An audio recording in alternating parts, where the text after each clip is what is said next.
साथियों, कैसे हैं आप लोग। उम्मीद करता हूं आप सभी अच्छे होंगे। आज एक छोटी सी घटना के बारे में मैं आपको जानकारी अपने इस YouTube चैनल के माध्यम से देना चाहता हूं।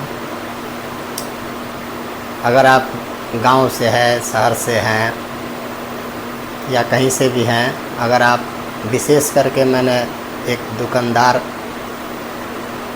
लोगों को ज़्यादा इस वीडियो को कहूँगा कि शेयर करें।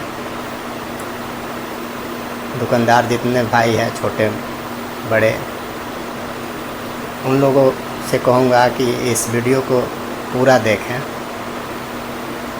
इसमें कुछ बातें आपको बताऊँगा, बहुत ही मतलब मज़ा भी आएगा, आपको हंसी भी आएगा। साथियों, मैं कहीं जा रहा था, सुबह का ही टाइम था, तो एक छोटा सा दुकान था, उस पे सुबह सुबह ही झगड़ा हो गया था।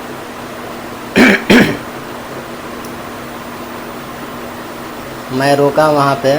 आपको भी सुनकर हैरानी होगी कि भाई झगड़ा क्यों हुआ था, तो वही चीज़ मैं बता रहा हूँ। अक्सर क्या होता है कि हम लोग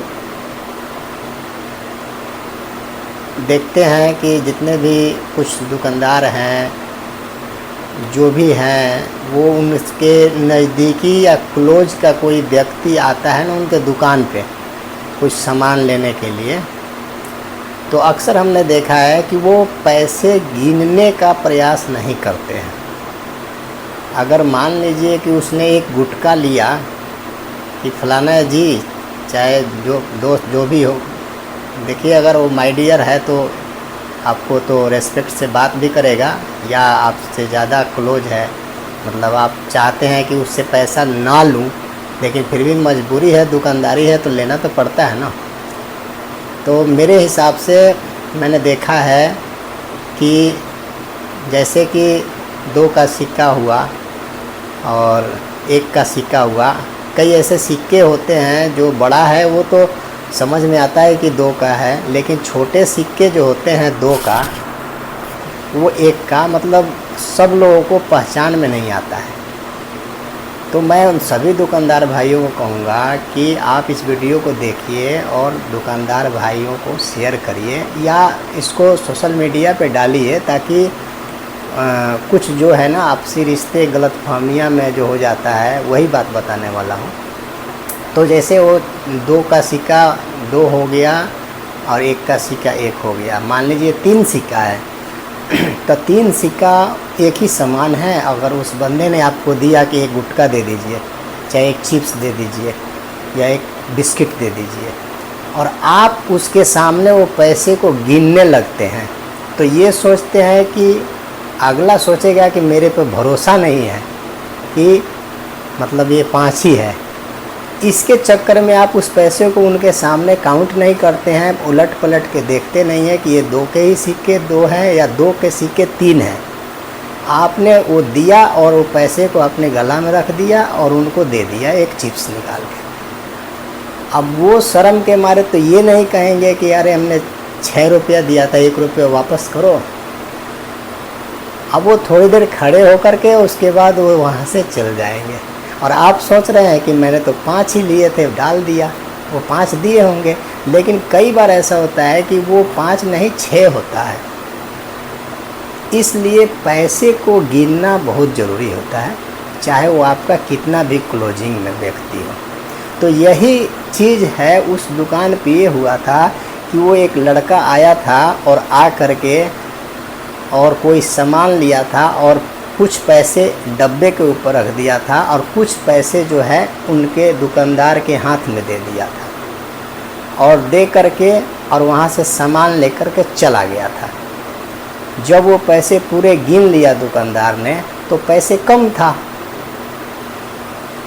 और वो जो बगल में रखा था उसको अगर गिनता है तो पैसे ज़्यादा हो जाता।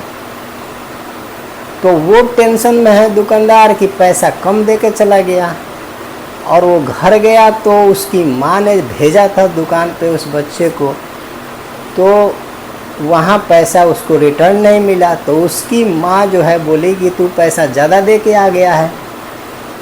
देखिए हुआ यही था कि अब उसकी माँ झांसी की रानी बन के दुकान पे पहुँच गई और लगी दुकानदार से बहस करने के लिए कि मेरा बेटा इतना पैसा लेके आया था, तूने इतने का सामान दिया। और वो दुकानदार भी अपने जगह पे सही है, वो भी बोल रहा है कि भाई वो तो आया था, इतना ही पैसा दिया और इतना सामान ले गया, इतना कम है। और उस पैसे पे किसी का ध्यान नहीं जा रहा है। तब उससे पूछा गया और पैसे कहाँ पर, डब्बा पर रखा हुआ है। मामला वहीं हल हो गया। तो इसलिए अगर वो दुकानदार उसी समय काउंट करके पैसे को और पूछ लिया होता कि बाबू और पैसे कहाँ हैं, तो वो बता दिया होता और पैसे ये हैं। वो जल्दीबाजी में आया, सामान लिया, पैसा दिया, ये अभी गिन रहे हैं, चला गया, ये सोच में पड़े हैं कि पैसे। तो मेरा कहने का मतलब यही है कि अगर आप दुकानदार भाई हैं तो कोई कितना भी क्लोज हो, उससे पैसे का लेन देन में आप लोग काउंट करिए, उसको गिनिए, चाहे वो नोट हो चाहे सिक्का हो। तो झगड़ा तो ख़त्म हो गया और हंसी भी आई कि बताइए एक छोटी सी बात, अगर उस दुकानदार का उस पैसे पर नज़र चला गया होता है तो ये नहीं होता।